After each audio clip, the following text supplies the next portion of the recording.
Hi guys, कैसे हैं आप लोग। उम्मीद करता हूँ सभी लोग अच्छे ही होंगे। आज ये हम लोग का दिल्ली सल्तनत चल रहा था कल से ही। आज ये वीडियो नंबर 2 है, पार्ट 2 है। और कल हम लोग यहाँ पे दिल्ली सल्तनत में 5 वंश जो थे, गुलाम वंश, खिलजी वंश, तुगलक वंश, सैयद वंश और लोधी वंश, इसमें से गुलाम वंश के बारे में देख रहे थे। और इसमें हम लोगों ने कुतुबुद्दीन ऐबक को देखा था।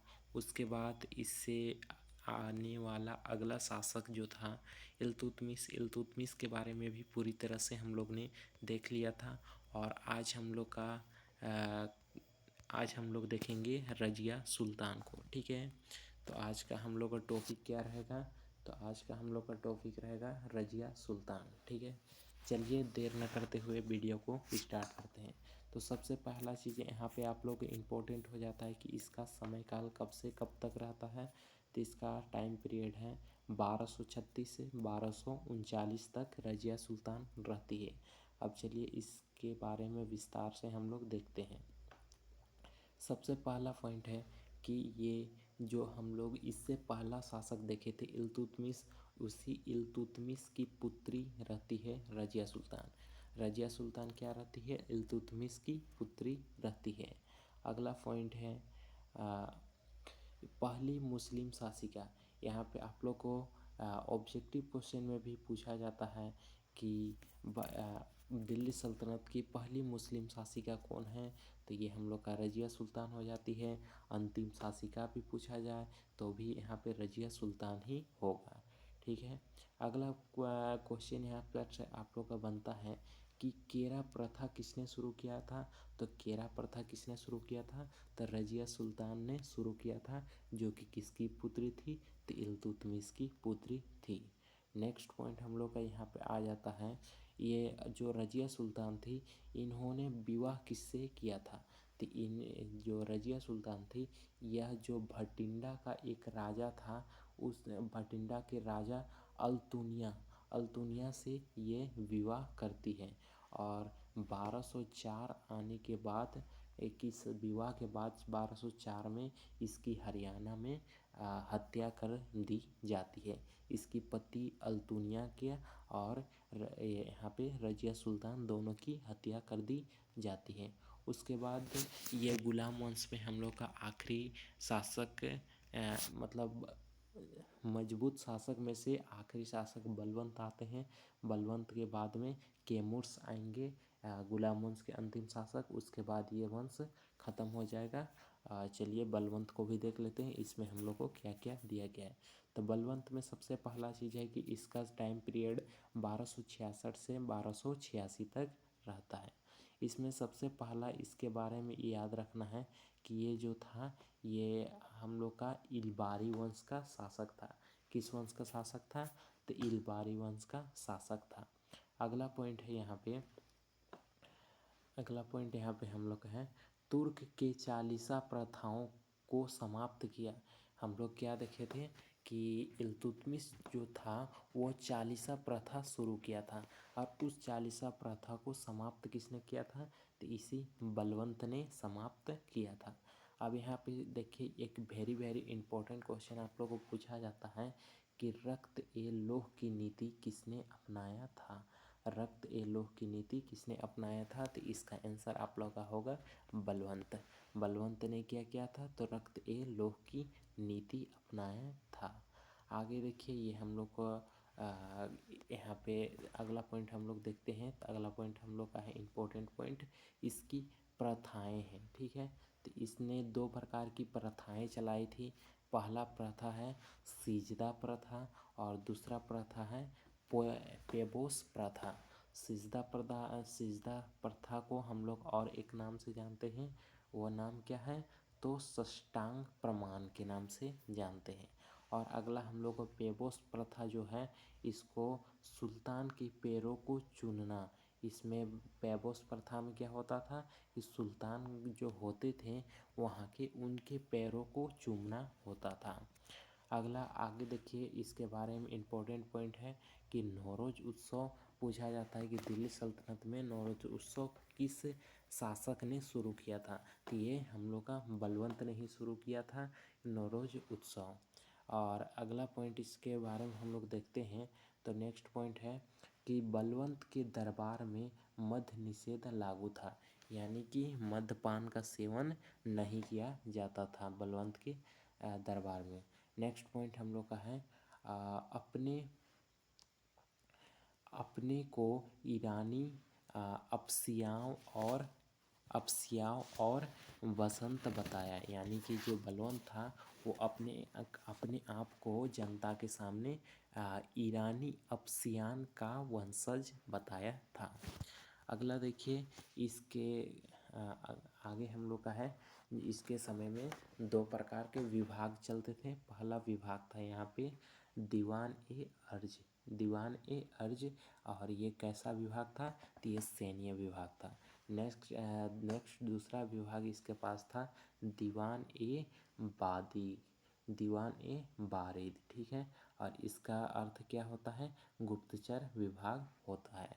यहाँ पे अगला नेक्स्ट पॉइंट हम लोग का आता है कि इसके दरबार में अमीर खुसरो और एक व्यक्ति हसन दरबारी रहते थे, ठीक है। अमीर खुसरो और अमीर हसन इसके दरबार में रहते थे। अगला यहाँ पे पॉइंट है कि बलवंत की मृत्यु, ये भी हम लोग के लिए इम्पोर्टेंट बन जाता है कि बलवंत की मृत्यु कब हुई थी? तो 1286 में इसकी मृत्यु हुई थी। और यहाँ पे देखिए इसके बाद में अगला नेक्स्ट शासक आते हैं केकुरवाद।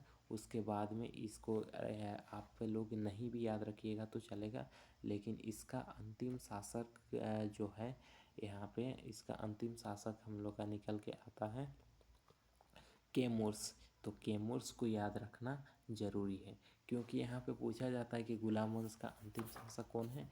तो कैमूर्स है। तो यहाँ पे हम लोग का गुलाम वंश पूरी तरह से ख़त्म हो जाता है। आगे देखते हैं कि हम लोग का सेकेंड वंश कौन सा था? तो हम लोग का दूसरा वंश यहाँ पे था खिलजी वंश, ठीक है। यहाँ पे दूसरा वंश क्या था? खिलजी वंश था। तो खिलजी वंश के बारे में हम लोग देखते हैं अब क्या है। तो इसका सबसे पहले टाइम पीरियड देखा जाए तो 1290 से 1320 तक रहता है। देखिए, और खिलजी वंश के संस्थापक यहाँ पे जलालुद्दीन खिलजी हैं। खिलजी वंश के संस्थापक कौन है? तो जलालुद्दीन खिलजी। इसमें भी बहुत सारे शासक होते हैं जो कि शासन चलाते हैं। तो जलालुद्दीन खिलजी का जो शासन काल रहता है वह 1290 से 1296 तक रहता है। आगे इसके बारे में देखिए विस्तारित पूर्वक बताया गया है कि जो खिलजी यहाँ पे जलालुद्दीन खिलजी हैं, खिलजी वंश के संस्थापक थे, ये तो हम लोग जान गए। दूसरा पॉइंट था कि इसके दामाद का नाम क्या था? अलाउद्दीन खिलजी था। इसके दामाद का नाम अलाउद्दीन खिलजी था, जो कि जलालुद्दीन खिलजी का सेनापति था। क्या हम लोग सुने कि जो अलाउद्दीन खिलजी था वो जलालुद्दीन फिरोज खिलजी का सेनापति था और इसका दामाद भी था। और यहाँ पे हम लोग आगे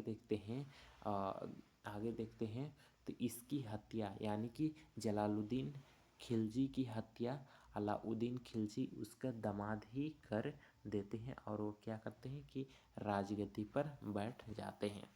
इसके बाद में यहाँ पे देखिएगा अलाउद्दीन खिलजी का शासनकाल चलने लगता है। और अलाउद्दीन खिलजी के शासनकाल में आप लोग देखिएगा तो इसका शासनकाल कब से कब रहता है? तो 1296 से 1316 तक इसका शासनकाल रहता है। आगे देखिए यहाँ पे इसके बारे में एक पॉइंट मुख्य पॉइंट पूछा जाता है कि 1304 में सीरों को राजधानी बनाया था किसने? तो अलाउद्दीन ने। तो आप लोग के यहाँ पे क्वेश्चन पूछा जाएगा कि अलाउद्दीन खिलजी की राजधानी क्या थी? तो सीरो थी। और ये राजधानी सीरो कब बनाया गया था? तो ये 1304 में बनाया गया था। अगला पॉइंट है मध्यकाल में प्रथम अर्थशास्त्री जिसने बाजार नियंत्रण प्रणाली चलाई। तो यहाँ पे मध्यकाल, पूरा मध्यकाल की बात की जा रही है। तो पूरे मध्यकाल हम लोग का तो मध्यकाल के अंतर्गत में गुलाम वंश के अंदर दिल्ली सल्तनत आ ही जाता है। उससे भी बड़ा क्षेत्र जो होता है मध्यकाल का क्षेत्र होता है। और पूरे मध्यकाल में प्रथम अर्थशास्त्री रहता है अलाउद्दीन खिलजी, जिसने क्या चलाया था, तो बाजार नियंत्रण प्रणाली चलाया था। तो इसको आप लोग को याद रखना है कि बाजार नियंत्रण प्रणाली किसने शुरू किया था, तो अलाउद्दीन खिलजी ने शुरू किया था। अगला पॉइंट है, सिक्का पर द्वितीय सिकंदर की उपाधि उत्कीर्ण कराई, यानी कि जो वहाँ पे सिक्का चलाया जा रहा था उस पे इसने क्या किया कि सिकंदर की उपाधि उत्कीर्ण कराई यानी कि उल्लेख कराई। अगला पॉइंट हम लोग का यहाँ पे आता है, खालसा भूमि सुल्तान की भूमि जो होती, खालसा भूमि यानी कि सुल्तान की भूमि का विस्तार किया। तो यहाँ पे हम लोग क्या देखें, खालसा भूमि क्या होता था, सुल्तान की खुद की निजी भूमि होती थी, और इसका इसने अलाउद्दीन खिलजी ने क्या किया, विस्तार किया यानी कि अपने जो भी सुल्तान होते मतलब जितने भी जमीन होते थे उसको ये हथियाने का काम करता था। अगला यहाँ पे देखिएगा, अगला पॉइंट है कि जो मद्य निषेध था, मद्य निषेध इसके काल में भी रखा गया था, यानी कि मद्यपान करना इसके शासन काल में भी मनाही थी।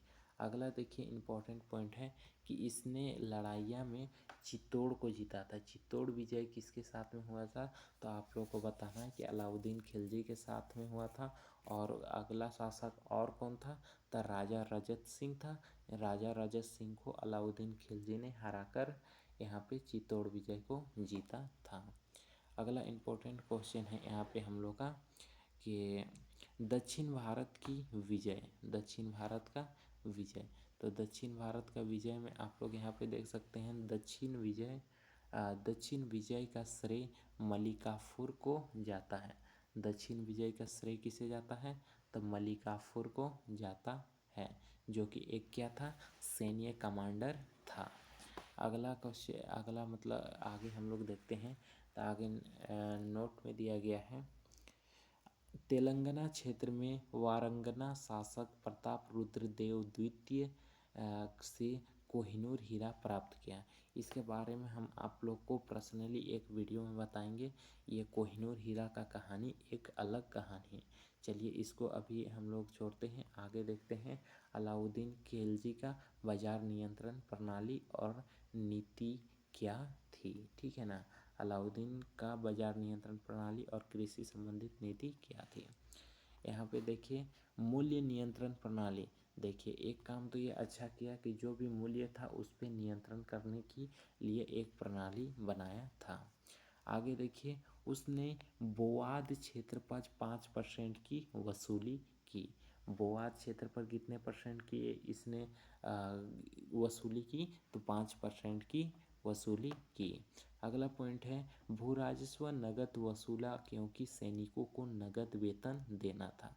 अब यहाँ पे अगला पॉइंट हम लोग क्या देख रहे हैं कि भू राजस्व यानी कि भूमि पर लगने वाला कर को इसने वसूला, और इसको वसूलने के लिए वजह क्या बताया गया है कि सैनिकों को नगद पैसा देने के लिए, वेतन देने के लिए यह कर वसूला गया था। आगे देखिए इसके समय 2 प्रकार के कर थे। पहला कर हम लोग यहाँ पे देखते हैं तो मकान कर था, जिसको कि घरही कर या घराई कर के भी नाम से जाना जाता था। और दूसरा पे यहाँ पे कर था चराई कर।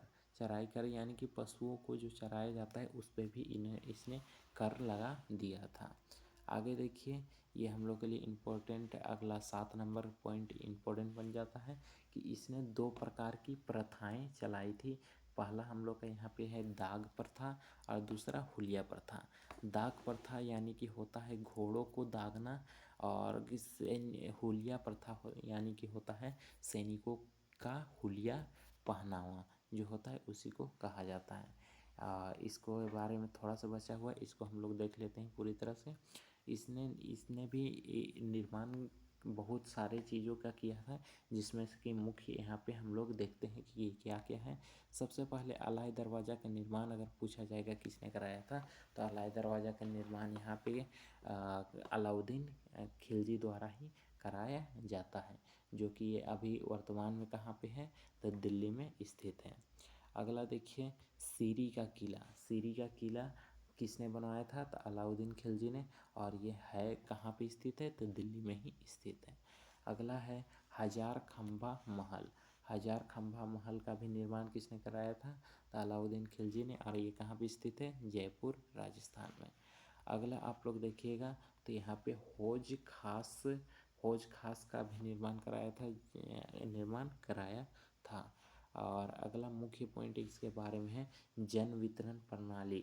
जन वितरण प्रणाली की भी प्रारंभ किसने की थी? तो अलाउद्दीन खिलजी द्वारा किया गया था। अब इसके यहाँ पे एक पॉइंट हम लोग का इम्पोर्टेंट बन जाता है कि इसके दरबारी कवि कौन कौन थे। तो इसके दरबार में अमीर खुसरो और हसन देहलवी थे। अमीर खुसरो और हसन देहलवी थे। और यहाँ पे देखिए अमीर खुसरो को यहाँ पे तूती ए हिंद या तो भारत का तोता भी कहा जाता है। भारत का तोता भी कहा जाता है। तो यहाँ पे देखिए आप लोग का यहाँ पे क्या हुआ कि खिलजी वंश खत्म हो गया। अगला वीडियो में हम लोग देखेंगे अगला वंश, ठीक है ना। अगला वंश तुगलक वंश है, ये लंबा है और इसको अगला वीडियो में हम लोग ख़त्म कर देंगे। उसके बाद और एक वीडियो बनेगा, उसके बाद ये ख़त्म हो जाएगा। ये वीडियो का पार्ट 2 है। अगर पार्ट 1 नहीं देखें तो पहले पार्ट 1 देखिए, उसके बाद पार्ट 2 देखिएगा तो समझ में आएगा कि कैसे क्या और क्या चल रहा है और कैसे क्या हो रहा है, ठीक है ना। तो आज के वीडियो यहीं पर रखते हैं। चलिए नेक्स्ट वीडियो में हम लोग मिलते हैं।